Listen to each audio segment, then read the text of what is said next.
우리가 구원의 진리를 듣고 받아들이게 되면 우리 구원받은 매우 큰 기쁨을 마음속에 감동으로 느끼게 됩니다. 구원받았음을 아는 사람들이 공통적으로 경험하는 느낌이죠. 내가 하나님의 천지 만물을 창조하신 하나님의 그 관심의 중심에 있다는 사실을 알게 되기 때문에 그렇습니다. 이 땅에서 왜 살아야 되는지, 그리고 이 땅에 살다가 끝나는 인생이 아니라 영원한 소망에 대한 이런 확신을 가지기 때문에 그렇습니다. 그런데 이와 동시에 찾아오는 부담감이 있습니다. 바로 이 구원의 진리를 내 혼자 가지고 있는 것은 이건 옳지 않다는 생각이죠. 나와 함께 사랑하는 가족도 구원을 받아야 되겠고, 믿지 않는 친구나 동료, 이웃, 많은 사람들도 내가 믿는 이 복음을 저들도 알게 해야 되지 않겠느냐, 이런 생각을 갖게 되는 것입니다. 그런데 이런 선한 마음으로 우리가 전도를 해보면 한 사람의 영혼 구원이 그렇게 쉽지 않다는 것을 금방 깨닫게 됩니다. 그러면 열심을 내보다가 나는 전도의 은사가 없나 하고 주저앉게 되고, 내가 이렇게 말하면 저는 어떻게 반응을 할까, 그런 생각이 들어서 쉽게 전도도 못하고, 하기는 해야 되겠는데 뜻대로 잘 안 되고 해서 마음 한켠에 할 일을 제대로 못하고 사는 그리스도인이라는 이러한 마음을 가지게 되기 때문에 항상 하나님께 죄송한 마음을 가지고 살게 됩니다. 그렇다면 과연 우리는 이런 전도에 대한 영적 부담감을 가지고 항상 의기소침하게 이 땅에서 살아야 될까요? 우리는 하나님 앞에서 말씀 중에서 우리가 꼭 그렇게 살 필요만 없다는 사실을 알게 됩니다. 우리는 우리가 할 수 있는 일들을 찾아서 감당해 나가면서 하나님께서 우리를 통해서 하실 일들을 최선을 다해서 하나님께서 기뻐하시는 일에 힘써야 됩니다. 전도의 은사적인 측면을 우리가 고려해 보면 그것을 알 수가 있습니다. 고린도전서 12장 27절 이하에 보면 너희는 그리스도의 몸이요 지체의 각 부분이라 하나님이 교회 중에 맷을 세우셨으니 첫째는 사도요, 둘째는 선지자요, 셋째는 교사요, 그 다음은 능력을 행하는 자요, 그 다음은 병 고치는 은사와 서로 돕는 것과 다스리는 것과 각종 방언을 말하는 것이라. 다 사도이겠느냐, 다 선지자이겠느냐, 다 교사이겠느냐, 다 능력을 행하는 자이겠느냐, 다 병 고치는 은사를 가진 자이겠느냐, 다 방언을 말하는 자이겠느냐, 다 통역하는 자이겠느냐 그랬습니다. 그리스도의 몸인 교회 안에는 다양한 은사를 가진 사람들이 있습니다. 그 은사의 분량도 다 같지를 않습니다. 우리가 신학대학원에 소명을 가지고 들어가 보니까 같이 신학 공부를 하는 동료들도 생각들이 다 같지를 않습니다. 어떤 이들은 나는 선교사로서 내 소명을 감당해야 되겠다, 들어오면서부터 그 생각을 가지고 있는 이들이 있습니다.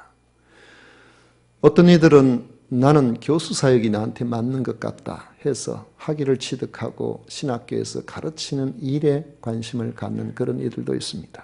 어떤 사람은 처음부터 나는 하나님께서 목회에 부르심을 허락하신 것 같다, 이렇게 해서 그 길로 가는 사람도 있습니다. 저희들 동기가 한 50명 정도 되는데 특별히 선교사로 부르심을 받은 이들이 많습니다. 한 50명 정도가 되는데 해외 곳곳에 나가서 선교 사역을 감당하고 있습니다. 어떤 분은 목회자로서 부르심을 받은 줄 알고 아주 명문 대학을 나와서 교회를 개척했는데 너무 힘들어요. 교회가 잘 안 돼요. 너무너무 힘들어가지고 그래가지고 할 수 없이 지금 총신대학 신학대학원에서 교수로 일하고 있습니다. 교회는 하고는 있지만 20년이 돼도 개척교회가 30명을 넘어서지를 못해요. 그래가지고 너무 힘들어서 나중에 제가 볼 때는 그분은 교수로서의 은사가 그에게 맞다는 생각이 들어서 자기가 하는 그 역할을 지금은 잘 감당하고 있습니다. 이런 점에서 보면은 우리가 복음을 전하는 것도 선교의 일들을 감당하는 것도 어떤 사람들은 좀 쉽게 잘 전하는 이들이 있는 반면에 어떤 사람들은 나름대로 노력을 하는데 결실을 잘 못 보는 그런 사람도 있습니다. 5달란트 받은 자와 같이 열매가 잘 맺히는 그런 사람들은 하나님께서 특별히 그쪽으로 주신 은사가 있음을 알고 열심을 다해서 자신의 은사를 하나님 부르시는 그날까지 최선을 다해야 됩니다. 이런 분들은 보면 1년에 교회에 보통 인도하고 예수님을 믿게 하는데 5명, 6명, 상당히 어떤 분은 10명 이상도 전도를 하는 그런 분들이 있습니다. 이런 분들이 성도들 가운데 10%만 되면은 그 교회는 급성장하게 되어 있습니다. 그런데 어떤 분들은 마음에는 항상 전도를 해야 되겠다는 생각을 가지고 있어도 1년에 단 한 명도 전도를 하지 못하는 경우도 있습니다. 이런 경우에 우리가 나는 전도의 은사가 없는가 그렇게 생각을 할 수도 있겠지만은 1달란트 받은 사람처럼 열매가 잘 안 맺히는 사람들이라고 할지라도 그 은사를 땅속에 파묻어 둘 것이 아니고 계속해서 하나님 앞에 저에게도 전도의 기회를 주시기를 기도하고 사람을 사랑하는 마음을 가지고 이웃을 돌아보면은 언젠가 자신도 모르는 사이에 내가 제대로 전도를 못하면은 성령께서 그 마음에 감동을 주셔서 우리에게 찾아와서라도 나도 예수 믿어도 되겠느냐고 물어보게 될 것입니다. 그런 경우에는 거의 다 우리가 전도를 잘해서 그리스도 안으로 나와 복음의 아름다운 열매를 맺히는 그 일에 우리가 쓰임을 받게 되는 것입니다. 성도들 가운데서 이런 경험을 하는 이들이 많아진다면 그 교회는 점진적인 부흥을 경험하게 될 것입니다.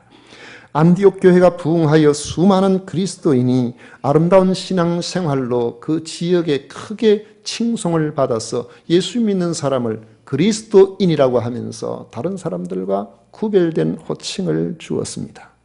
그런데 이렇게 많은 사람들이 모두 다 신앙생활을 아름답게 했지만은 성령께서는 모두에게 선교사로 가라고 하지 아니하시고 바나바와 나중에 바울이라고 불리게 되는 사울이라는 두 사람에게만 따로 세워서 안수하여 선교 사역을 감당했음을 보게 됩니다. 이런 것을 보면은 무조건 누구든지 다 선교사로 나가야만 되는 것이 아니라 성령께서 우리에게 부르실 때에 성령께서 우리의 그 일에 감당하라고 하실 때에 그때는 우리들은 더 이상 중단하지 않고 순종해서 나가야 되는 것을 알 수 있습니다. 그런데 그 두 사람이 다 그냥 부르심을 받은 것이 아니라 바나바나 이 사울이나 다 교회에서 훌륭한 지도자로서 그곳에 많은 사람들에게 복음을 전할 수 있는 역량을 충분히 갖춘 그런 사람들이었다는 사실을 우리가 기억을 해야 됩니다. 성령의 보내심을 받은 이러한 사람들은 그 일에 부르심을 받을 때에 망설이지 않고 전적으로 그 일에 헌신해야 되고, 그렇지 않은 사람들은 안디옥 교회에서 그 훌륭한 사람들이 그 지역의 수많은 사람들에게 여전히 복음을 전하면서 자신의 교회의 부흥을 위해 최선을 다했을 것으로 우리는 생각할 수 있습니다. 바울은 로마의 옥중에서 빌립보 서신을 쓰기까지 그 부르심의 사명에 최선을 다해왔습니다. 하지만 사역에만 전념할 경제적 뒷바라지를 안디옥 교회로부터 충분히 받지를 못했습니다. 그래서 천막 만든 일로 돈을 벌어서 숙식이나 전도하면서 여비의 보탬이 되도록 했습니다. 유대인들은 정말 지혜로운 사람인 것이 그들에게는 어떤 직업의 귀천을 두지를 않았어요. 그 시대에 그들은 아무리 집안이 좋고 돈이 많은 가문이라고 할지라도 자녀들에게 반드시 기술 교육을 한 가지씩 시켜줬습니다. 사람 인생은 알지 못하거든요. 그렇게 잘 살던 사람이라도 어느 한순간에 상황이 바뀌어지면은 살아가기가 참으로 어려운 형편이 될 수 있는데, 그러나 기술은 어디를 가지를 않습니다. 그래서 항상 아무리 집안이 좋고 믿음의 어떤 그런 길들을 잘 가게 만드는 그런 유대인 가문이라고 할지라도 어릴 때부터 기술을 가르쳐 주는데 바울 사도는 천막 제조 기술을 습득을 했던 것입니다. 그러니까 이것이 복음을 전하는 데 있어서 그에게 굉장히 큰 도움이 된 것입니다. 오늘 우리나라에서도 이런 사고가 크게 전환이 돼야 됩니다. 뭔가 특별히 자기가 할 수 있는 기술들을 간직하는 것이 그것이 절대로 부끄러운 일이 아니고 그것이 어떤 것이라든지 아마 앞으로는 제가 자세히는 모르지만은 소소하게 가정에 여러 가지 고쳐야 될 이런 일들을 배관도 하고 화장실도 뚫고 이런 거 여러 가지 할 수 있는 그런 기술 가진 사람은 절대로 남에게 손 벌리는 일 안 하고 살아갈 수가 있을 겁니다. 그럼 그거보다 더 좋은 게 어디 있어요? 우리가 또 그런 대접을 받게 되고 그런 일들을 용접이라든지 아주 정밀한 어떤 그런 것들, 선반이라든지 이런 기술들은 앞으로 가면 갈수록 이 수요가 자꾸 많아지는데 그 일을 할 사람들이 별로 없기 때문에 그런 사람들의 어떤 살리는 수입은 점점 늘어날 것이라고 그렇게 볼 수 있습니다. 미국에서도 배관공이 제일 인기가 있다 그러더라고요. 제일 돈을 잘 버는 직업 중에 하나라는 그런 이야기를 제가 들었습니다만, 바울 사도는 이 천막 만드는 이 기술을 가지고 복음을 전하면 그곳에 그 일을 하는 사람을 찾아가서 기술을 제공하고 그리고 난 다음에 그 수입으로 살아갔습니다. 그러나 복음을 전하기 위해서 계속 이곳에서 저곳으로 이동을 해야 했기 때문에 안정적인 수입을 얻을 수가 없었습니다. 그것이 바울 사도가 가난하게 살 수밖에 없었던 이유입니다. 빌립보 교회의 성도들은 이런 사도의 고충을 알고 있었습니다. 그래서 자신들의 생활도 어려웠지만은 로마 황제의 근위대에 갇혀 있는 삼천리 밖의 바울 사도를 돕기 위해서 나름대로 선교비를 열심히 모았습니다. 요즘과는 달리 현금을 지참하고 먼 여행길로 직접 가서 그렇게 전달을 해야 되기 때문에 그 당시에는 여행의 위험이 대단히 컸습니다. 강도를 만날 수도 있고 태산 줄령을 넘다가 사자를 만나는 경우도 있습니다. 저기 빌립보에서 데살로니가를 지나서 아테네 쪽으로 넘어오려면은, 그러니까 마게도냐에서 아가야 지역으로 오기 위해서는 지금으로 말하면 그리스 중부 정도 되겠죠. 북부 조금 덜 되나요? 거기 보면은 산맥이 아주 높은 산맥이 있는데 거기 보면은 성지순례 갔을 때 보니까 큰 사자상을 만들어 놨더라고요. 왜 그걸 만들어 놨냐? 그 하도 사자가 많이 출몰 하니까 사람 지나가 너무너무 위험한 거예요. 그래가지고 그 사자를 아마 잡은 사람을 아마 용사로 크게 그 위상을 높이는 그런 것 같던 그 형상을 그곳에 본 적이 있습니다. 이렇게 이 빌립보 지역에서 지금 가려면은 산도 넘어야 되죠. 또 나중에 그리스에서 로마 쪽으로 또 배를 또 타고 가야 되죠.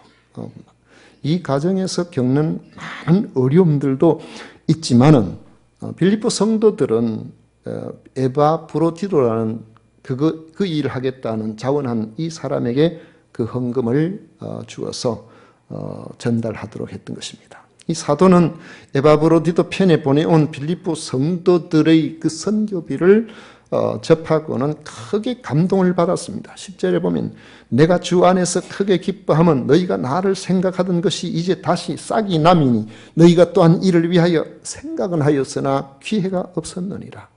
가까이 있고 이렇게 했으면은 선교비도 자주 보내줬을 텐데 워낙 멀리 떨어져 있고 하니까 그걸 제대로 못하다가 이번에 하게 되었다는 것이겠죠. 그리고는 이런 일이 주를 위한 자신의 선교 활동에 당한 고난에 참여하는 것이 되므로 잘한 일이라고 칭찬을 합니다. 24절에 보면 그러나 너희가 내 괴로움에 함께 참여하였으니 잘하였도다. 사실 빌립보 교회가 바울의 복음 사역을 물질로 협력한 것이 처음이 아니었습니다. 15절에 보면 빌립보 사람들아 너희도 알거니와 복음의 시초에 내가 마게도냐를 떠날 때에 주고받는 내 일에 참여한 교회가 너희 외에 아무도 없었느니라. 빌립보 교회에 복음 전하다가 박해를 받아서 그곳을 떠나게 될 때 빌립보 교회 성도들이 돈을 모아서 바울 사도가 가는 여행 경비로 쓰도록 했습니다. 그곳을 떠나서 마게도냐 지역으로 내려왔는데 마게도냐 지역에 내려왔을 때도 빌립보 교회 성도들이 떠난 바울 사도의 일행을 위해서 2번이나 여행 경비를 모아서 또 보내왔던 적이 있었습니다. 바울은 이런 빌립보 교회 성도들의 사랑을 다 기억하고 있었습니다. 그리고 감사하게 생각을 했습니다. 그런데 우리가 여기에서 한 가지 쉽게 넘어가기 쉬운 일들이 있는데 우리가 그걸 한번 생각해 봅니다. 첫 번째로 이런 물질에 의해서 사랑을 실천하는 그러한 사람들, 그런 교회들은 그렇게 많지 않다는 거예요. 15절에 보면 주고받는 내 일에 참여한 교회가 너희 외에 아무도 없었느니라 했는데 바울이 주고받는 일에 참여한 교회가 너희 외에 아무도 없었다라고 말하는 것처럼 누군가를 물질로 돈으로 섬기는 일은 아무나 하는 일이 아닙니다. 여러분들이 수가 위에 서서 돈을 법니다. 그런데 그 번 돈을 사용하는 용처를 생각해 보시면 여러분 돈을 어디에 씁니까? 주로 성도라면은 하나님 앞에 헌금을 드리고 그 다음에는 가족들을 위해서 거의 사용합니다. 이웃들을 위해서, 지나는 사람들을 위해서, 다른 사람들을 위해서 선뜻 돈을 넉넉하게 드리고 그렇게 하는 사람들은 잘 없습니다. 왜냐하면 주님이 하신 말처럼 내 보물이 있는 곳에 내 마음도 있다고 하셨는데 돈은 아무데나 쓰는 것이 아니기 때문에 그렇습니다. 그런데 이것이 주 앞에서 하나님께서 기뻐하시는 선한 일이라면 바울 사도가 곳곳에 복음을 전하였고 바울이 무슨 재정적인 수입이 고정적으로 있는 것이 아니었기 때문에 항상 이 문제에 있어서 결핍 중에 있다는 것을 안다면은 바울이 전도한 곳의 교회들이 바울의 사역에 물질로 좀 후원하는 그런 교회들이 많이 있을 것 같은데 오늘 말씀에 보면은 빌립보 교회 외에는 없었다 하는 것을 이야기하고 있습니다. 그것은 바울 사도의 그 일행이 사역을 하고 있는 그 선교 사역이 많이 힘든 사역이 될 수 있었겠구나. 그걸 우리가 짐작할 수가 있는 겁니다. 또 한 가지 우리가 생각을 해보면은 물질적으로 나누는 것은 받는 사람뿐만 아니라 주는 자도 유익하다는 것을 말씀하고 있습니다. 바울 사도는 자신을 돕기 위해서 애쓴 빌립보 성도들의 정성에 크게 기뻐했습니다. 10절에 보면 내가 주 안에서 크게 기뻐함은이라고 표현한 것은 빌립보 성도들이 보낸 물질에 깊은 감사를 느끼고 있음을 보여줍니다. 그러면서도 사도는 중요한 한마디를 언급합니다. 11절을 보십시오. 내가 궁핍함으로 말하는 것이 아니니라. 바울의 기쁨이 단순히 빌립보 성도들이 자신의 어려움을 채워주었기 때문만은 아니라는 것입니다. 그 물질 안에는 바울을 생각하고 주님을 기억하는 마음이 있기 때문입니다. 그래서 감사하고 크게 기뻐한다는 것입니다.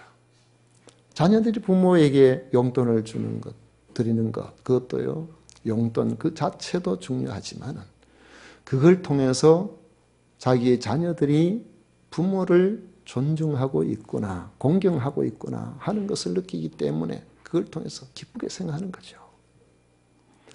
부모들이 자녀들에게 할 수만 있으면 뭔가 좀 해주고 싶어 하는 것은 그냥 부모가 모든 것을 자기 혼자 이렇게 움켜쥐고 있는 것보다도 자녀들에게 해줌으로 느끼는 보람이 크기 때문에 그렇습니다. 내가 부모로서 자녀들에게 뭐 해줄 것이 있구나 하고 난 다음에 오는 그런 대가를 바라서가 아니라 그 자체로 의미가 있고 보람이 있는 것이죠. 그래서 많은 부모들은 자기 자녀들에게 그냥 내버려둬도 혼자도 살만한데도 불구하고 더 잘 해주고 싶어서 애를 쓰는 것이죠. 해줄 게 없어서 그렇지 해줄 것만 있다면 더 잘해주고 싶어 하는 것이 사람의 마음 아닐까요?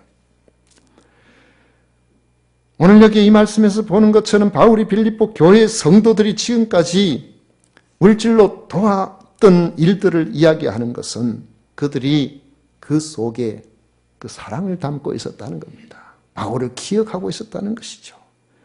또 그 자신도 빌립보의 성도들에게 항상 감사하고 있었음을 보여주는 것입니다. 그런데도 말을 조심합니다. 표현을 너무 과하게는 안 해요. 너무 과하게 하면은 우리가 이렇게 성교비를 이렇게 드리니까 정말 저렇게 좋아하시면 다음엔 정말 더 많이 드려야 되겠구나. 이런 생각, 그들 사는 것이 어려운데 그런 부담을 주고 싶어 하지 않는다는 것이죠. 오히려 선물을 기대하고 바라는 것이 아니라 그런 섬김을 통해서 빌립보 교회의 성도들에게 더 풍성한 열매가 맺히기를 바라는 이런 바울의 마음이 그 속에 담겨 있습니다. 17절에 보시면 내가 선물을 구함이 아니요 오직 너희에게 유익하도록 풍성한 열매를 구함이라. 왜냐하면 자신에게는 에바브로디도 편으로 전해준 그 물질로 이미 풍족해졌다는 것입니다. 그러면서 그것들은 하나님이 기쁘게 받으실 만한 향기로운 제물이라고 그는 생각한 것입니다. 그래서 하나님께서 빌립보 성도들의 모든 필요를 풍성하게 채워주실 것을 축복합니다. 19절에 보면 나의 하나님이 그리스도 예수 안에서 영광 가운데 그 풍성한 대로 너희 모든 쓸 것을 채우시리라. 하나님께서 여러분들에게 풍성하게 채워주시기를 바란다. 이것이 이 사역자들이 할 수 있는 최상의 축복입니다. 다른 건 할 게 뭐가 있겠습니까? 우리가 믿음 안에서 살다 보면 그저 복 받았으면 좋겠다는 분들이 있어요. 하나님, 아무에게 복을 내려주십시오. 저에게 물질로 좀 풍성하게 해주십시오. 아무에게 좀 건강하게 해주십시오. 특별히 하나님께서 은혜를 베풀어 주시기를 바라는 그런 분들이 있습니다. 바울에게는 바로 이 빌립보 교회의 성도들이 그런 사람들이었다는 것입니다. 바울 사도가 이렇게 장황하게 감사하는 자신의 감사가 물질적이고 인간적인 데 있지 않음을 알게 하려고 했던 것입니다. 자신의 기쁨과 감사는 물질 자체보다 그 물질을 모아 전달해 준 빌립보 성도들의 사랑과 그들의 신앙에 있음을 기억하려고 한 것입니다. 여기서 마지막으로 또 한 가지를 기억해야 할 것은 사도가 주변에 먼저 복음을 받아들인 바울 사도를 통해서 전도가 되어서 예수님을 믿게 된 그런 교회들로부터 선교비를 제대로 받지 아니하므로 자비량 선교를 했었는데 그 일로 인해서 많은 고난을 당하게 되었는데 바울의 그러한 고난을 우리가 너무 당연하게 생각해서는 안 된다는 것입니다. 바울은 거액을 선교비로 받았으면서도 물질에 집착하지 않으려고 합니다. 11절에서 말한 것처럼 어떠한 형편에서든지 자족하기를 배웠다고 말하고 있기 때문입니다. 그런데 이런 언급의 배경을 우리가 솔직하게 들여다보면 와, 바울은 참 대단한 분이네. 여러분, 이러한 생각을 하기 이전에 바울이 참 고난을 많이 당했구나. 바울이 당한 고난에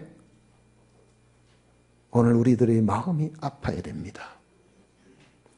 고린도후서 11장에 보면 바울이 복음을 전하는 과정에 당한 고난을 열거합니다. 고린도후서 11장 27절에 보면 또 수고하며 애쓰고 여러 번 자지 못하고 줄이며 목마르고 여러 번 굶고 춥고 헐벗었노라. 얼마나 힘들었으면 14절에 성교비를 받고서 너희가 내 괴로움에 함께 참여하였구나. 바울 사도가 어떤 형편에서든지 자족한 그런 비결을 배웠다고 하는 것은 굶기를 밥 먹듯이 해왔다는 것을 의미하는 것입니다. 그런 곳에서도 하나님 앞에 부르심에 응답하여 나아가는 그의 삶에 원망하고 불평하지 않냐고 그저 하나님께서 맡겨주신 그 일을 묵묵하게 감당하려고 하는 이런 마음이 이제 그냥 그 삶에 하나의 연단이 잘 되어서 있든지 없든지 그렇게 살만하다는 것이죠. 아마 여러 교회에서 선교비를 지속적으로 보내주었더라면 바울 사도가 그런 고생을 덜 할 수도 있지 않았을까요? 그리고 사역에 상당한 힘을 보탤 수가 있었을 것입니다. 우리 교회에서는 몇 분의 선교사님들에게 물질로 협력하면서 힘을 실어 드리려고 하고 있습니다. 월 100만 원씩 드리는 선교사님도 있고 월 30만 원씩 드리는 교회도 선교사님도 두 곳이 있고 또 더 적은 금액으로 협력하는 그런 선교사님들도 있습니다. 할 수만 있으면 우리는 한번 시작하면 특별한 경우 아니면 교회에서 계속 합니다. 몇 년 하다가 뭐 해보고 그만두고 이게 아니고 했다 하면은 그분들이 사역에 무슨 사고가 생겼다든지 사역을 중단했다든지 하면 모를까 그런 일이 없는 다음에는 10년이고 20년이고 합니다. 벌써 10년 넘게 한 그런 교회들도 있습니다. 처음에는 10만 원 보내다가 그 사역을 감당하는 것을 보고 다음에는 30만 원을 보내다가 그 다음에는 60만 원을 보내다가 그리고는 100만 원을 보내다가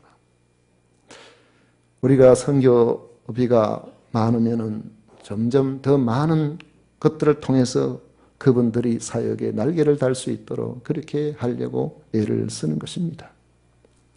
물론 바울처럼 극단적인 빈궁을 겪으면서도 선교해도 되겠지만은 물질로 협력하면은 선교 효과가 훨씬 더 크다는 사실을 우리는 잘 알고 있습니다. 필리핀에 우리 협력하고 있는 이종식 선교사님 경우에 보면은 신앙이 우리 시찰 안에 그 시골 교회에 계시다. 그분이 부산대 철학과를 나오신 분인데 영어를 아주 잘합니다. 그래야 선교의 꿈을 가지고 가셨는데 한 10년 좀 된 것 같습니다. 그곳에 가서 얼마나 헌신적으로 잘 하셨는지 아마 이분이 돌아보고 있는 사람의 숫자가 한 2,000명 가까이 될 거예요. 그 중에 학생들도 참 많습니다. 그게 너무 가난한 곳이에요. 빈민지역이 돼가지고 자기들 힘으로는 예배당 건축할 수 있는 능력도 없습니다. 이런 곳에 가서 학생들을 가르치고 그 아이들 가운데서 공부를 좀 잘하는 아이들은 국립대학에 보내가지고 사범학교 그래가지고 교사가 되도록 그 일 돈이 없어 갈 수 없는 아이들을 우리가 지원하는 이런 선교비를 가지고 그 아이들 대학생 공부할 수 있도록 학비를 마련해주고 이런 식으로 해나가는데 작년부터가 벌써 졸업하고 아이들이 학교 교사가 되어서 그 월급을 받아서 그 교회에 11조를 내고 그래가지고 그 꿈이 한국에서 선교비 안 보내도 자체적으로 교회 재정이 자립하는 그러한 꿈을 꾸고 있는데 이미 벌써 그것이 열매가 맺히기 시작하고 있습니다. 500명 정도가 모이는 그러한 지역에 예배당이 없어가지고 노천에서 예배를 드리는 이런 상황이 있어요. 그래서 마음 같아서는 그런데 우리가 할 수 있는 게 뭐가 없을까 그런 생각도 듭니다만은 우리는 우리 교회대로 또 우리가 해 나가야 될 부분들이 또 있다가 보니까 교회는 우리 사람이 생각한 것은 단순한 것이 아니고 교회는 하나님의 은혜로 되어지는 곳이기 때문에 하나님의 그 은혜의 물줄기를 잘 타야 하나님께서 기뻐하시는 선한 일들을 감당할 수 있거든요. 제가 이전 교회에 있을 때도 예배당을 지어놓고 그러다 보니까 비용들이 적지 않게 들죠. 바깥에 선한 일들을 많이 하지 못하는 이런 경우가 생겼습니다만은 그러나 우리가 건축 부채를 다 갖고 나면은 이제 선교에 혹은 그 지역을 돌아보는 일에 더 열심히 할 수 있겠다. 학생들한테 장학금도 많이 주고 그렇게 할 수 있겠다. 이렇게 생각을 했는데 부채를 다 갚자마자 제가 이곳에 오게 되었습니다. 새로 개척이 시작됐는데 그리고 제 후임으로 오신 분이 그 일을 잘 감당하세요. 그 지역에 중국 선교를 위해서도 선교비도 많이 나가고 있고 또 현지에 5일장 시골 5일장 장날이 되면은 6, 70명씩 교회에서 음식을 해가지고 와서 거기에 무료로 잡수고 가게 하고 학생들한테 장학금도 많이 주고 물론 우리 교회에서도 뭐 장학금 이 지역의 초등학교 2곳 중학교 장학금이 나갑니다. 아마 외지에서 들어오는 그러한 장학금으로서는 우리 교회에서 나가는 게 아마 제일 많을 거라고 그렇게 봅니다. 지난 우리 성탄절 때도 한 500여만 원의 그 우리 성도들이 헌금들이 그 사회복지회를 통해 가지고 추운 겨울에 어려운 이들을 위해서 돕고 또 나머지 한 300만 원 그쪽으로 가고 나머지 돈은 또